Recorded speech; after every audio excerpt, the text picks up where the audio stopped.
Hello everyone, hope you all are doing well. Children, today we'll be learning the sound of letter W. The sound for this letter is W.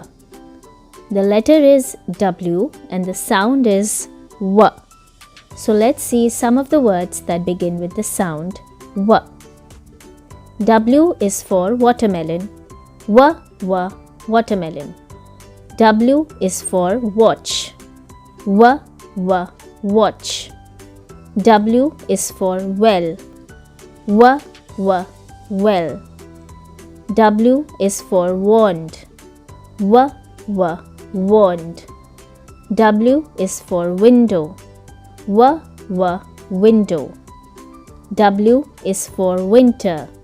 W, winter. So these were some of the words that begin with the sound W and the letter is W. Let's go through them once again. W is for watermelon. W, watermelon, watermelon. W is for watch. W, watch, watch. W is for well. W, well, well.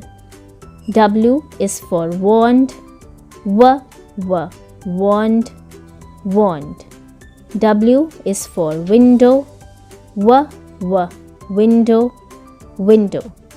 W is for winter. W, winter, winter. Now turn to page number 24 of your picture book.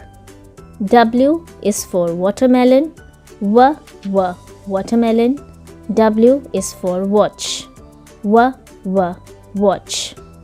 Please go through the picture book and the words once again and practice. Hope you all like the video. Thank you.